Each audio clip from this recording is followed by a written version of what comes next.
There are some roads you take for errands, and then there are some trails that take you.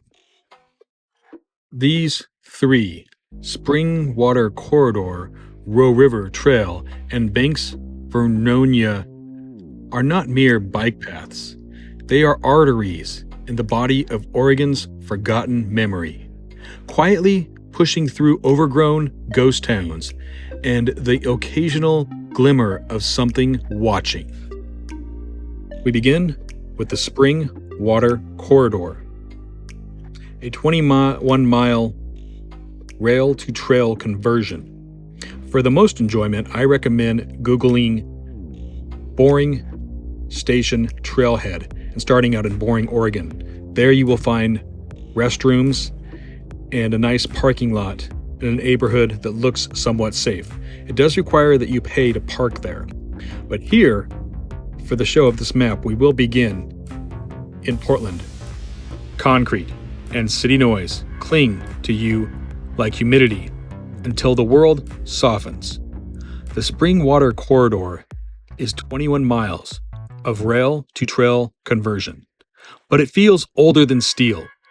It winds along Johnson Creek, through mossy lungs of Oak Bottom Wildlife Refuge, past blackberry tangles and graffiti murals that whisper in technicolor. This is accessibility in the modern form, paved, mostly flat, with plenty of trailheads and restrooms. Families ride here. Homeless camps punctuate certain stretches. A reminder that civilization isn't always clean or distant. And yet, it's not just the humans that are watching. In the early 2000s, the trail goers began reporting that they thought was a tall man in the trees near Powell Butte. Red eyes, no footsteps, always too far to photograph. They called it the Brush Phantom. He never chases, just watches. And now, even 20 years later, they say you can still feel him watching. One man biked off the trail and was found 4 days later speaking in tongues about a tunnel under the hill. The Row River Trail. This bridge is the Emperor of the North Bridge, from the movie Stand By Me and the Stephen King short story The Body. South of Eugene, the Row River Trail stretches 17 miles through Cottage Grove and up into the misted edge of the Umpqua Forest. If you're going to ride the Row River Trail, I recommend starting out at the beginning of the Row River Trail in Cottage Grove. If you Google that, it will come up. That park right there, actually, Google the Bohemian Park. That will get you restrooms, a nice parking lot, and probably a safe place to park your car. On this trail, you'll pass Dorena Lake, where submerged towns still dream in silt. The trail is well maintained, paved in paths gentle enough for adaptive riders and electric bikes. Facilities are few, but serenity is abundant. You'll see osprey, deer, if you're lucky, and things the locals whisper about in camping forums. They call it the River Widow. She is said to stand on the tracks while at dawn, always barefoot, always drenched. Riders who stop to help say she opens her mouth, but nothing comes out. She swears her face flickers between human and something scaled. Several disappearances have been reported along this trail, officially attributed to the exposure or misadventure. But one in 1997 left only a locked bike and a melted spot in the gravel. No burn marks, just some softened stone, as if the trail itself had digested its guests. The Banks-Vernonia State Trail, 40 miles northwest of Portland, Oregon.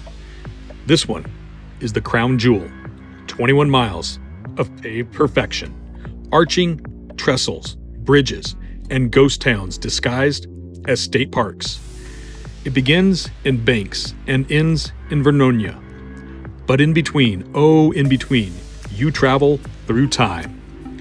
Fern-covered tunnels of green swallow you whole.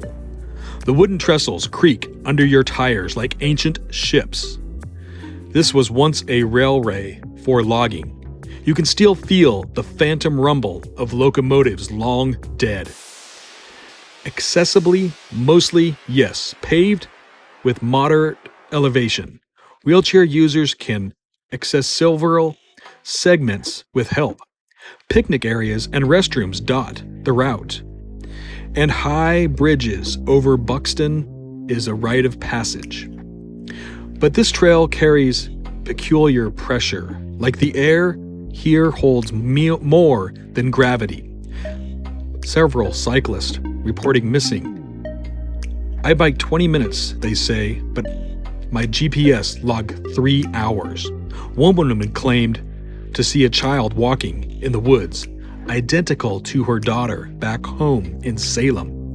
Same clothes, same scab on the chin, but the child vanished when approached. And then there is the man in the helmet. Locals say he was a World War II pilot who crashed near the trail, and now bikes it endlessly looking for his crew. He's been spotted at dusk, headlight blinking, then gone.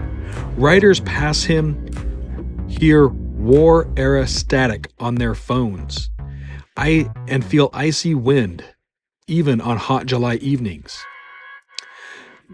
3 trails, 3 timelines, 3 innovations. Springwater Corridor hums with urban entropy and forgotten watchers. The River Trail guides us through lake-haunted woods and spectral grief.